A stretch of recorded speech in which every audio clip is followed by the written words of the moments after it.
Hello, I'm Ray Price, a professor at the University of Illinois in the College of Engineering, and I want to talk a little bit today about a book that a colleague of mine and I did called The HP Phenomenon, Business Innovation and Business Transformation.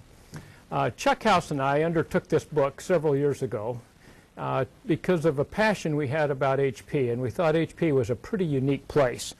It's a company that has transformed itself at least 6 times over the 7 decades that it's been in business.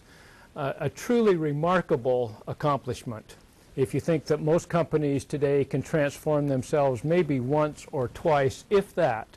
So HP has a unique history. It was also, for the last half of the 20th century, or the last 4 decades of the 20th century, it was the fastest growing company in the United States, which puts it in another unique position. But the questions that many people have asked when you've said, we've written a business history and a technical history of the company, what's the lessons for today? And so that's what I'm going to talk about today, is to say, let's think about what the issues are in this 21st century. And some of the challenges have been well articulated in The World is Flat and around creativity and other things, but it's really about collaboration, that anybody, anywhere, anytime can connect with anybody else in the world.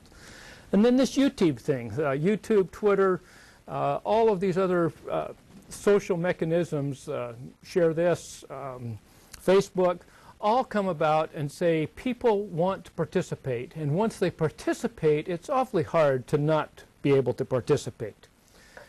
And then the third issue is around issues like global warming, anything that's really important today. The issues are extremely complex. So if we summarize these things and say the big questions, the big impact is if we can have collaboration and participation where anyone, anywhere, anytime can find, connect with, and compete with anyone, anywhere, anytime. That is a unique challenge of today. Then the next piece is, say, we want to participate and collaborate to do that, and then the complexity is that we submit that no one, anywhere, anytime, can comprehend, understand, or build a strong enough consensus to lead many anywhere for very long. A unique challenge for anybody that tries to accomplish anything significant, and particularly for engineers in creating new products or business people trying to lead in the businesses of today. So we said, what are the lessons from HP that might be important as we address these big issues? And we came up with kind of a view of there's 2 kind of cultures. And this is a little oversimplistic, but it says there's a business-led and an engineering-led way to run your company. And if you're a business-led, you focus on marketing operations, charters, rational plans. When you think about this, it is, say, how do you optimize today's business? If you think about it, that's where most of our emphasis has been. If you're an engineering-led type of an organization, you tend to focus very differently. And that is, you tend to focus on innovation, on contribution. And if you have a contribution, a new product that makes a contribution, you're not hesitant to have it cannibalize another product. Maybe it's another one in your own business. Maybe it's a product that you introduced just a little while before. And then you also believe in serendipity, not rational plans, but say we're going to follow wherever the technologies will take us. And there are some wonderful examples of HP as an engineering-led company that did all of these kinds of things. They also did a fair amount of the things on the right-hand side on the business-led issues, but they were truly an engineering-led company. And then there's another element that relates into the culture of today in the 21st century, and that is, do we focus on a collective intelligence or a father knows best, a more hierarchical, bureaucratic view of the world? And in that hierarchical, bureaucratic view of the world, it's all about loyalty, it's about specialists. It's about, say, do we get the job requirements right? Do we have the organization charts? Have we got things set up? And in that bureaucratic world, it often is hard to get information from the bottom of the organization up through the top of the organization.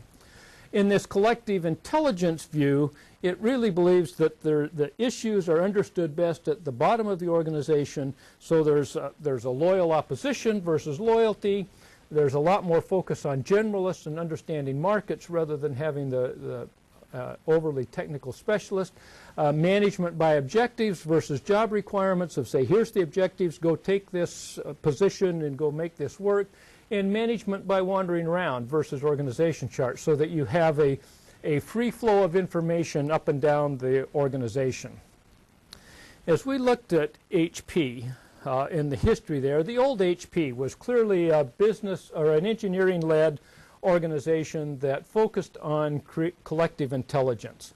If you look at other organizations that are quite successful, they had a very different view. The old Intel was engineering-led, but more of a top-down. More of a father knows best. Cisco, that grew very rapidly in the late 20th century and early this century, had a collective intelligence, but clearly business-led. Often they'd go outside to find their innovation and their advancement. They'd go acquire that kind of capability. And would assert that most companies today in the U.S. are led in this father knows best, business-led focused, where it's save your way to success. And we believe that that's not a productive way to be able to go into the 21st century. And that the 21st century global company is going to be much more up in that engineering-led, collective intelligence type of a quadrant. Maybe not quite as much as the old HP, but clearly more than most companies that we see today. So the question is, the message for us is this old HP of why go read this business history is, say, the old HP way, which focused on these kinds of attributes of, say, we're going to delegate responsibility, delegate it down to the lowest level possible, we're going to distribute the workload, we're going to decentralize more than most people think is reasonable or intelligent, we're going to trust and reward the individual, we're going to expect contributions. We're going to expect everybody at every level to make contributions, to innovate. We're going to let the marketplace decide. If we have a better product, we're going to put it out there and let the marketplace decide rather than let rational management decide. And there will be a good corporate citizen that will be a citizen wherever we do business and in whatever way. That these principles might just be the best way for the 21st century corporation to thrive and maybe even survive. So as we think about it, we look at this way, this history book about business transformations and innovations comes back to these basic principles that we think are as relevant today as they ever were.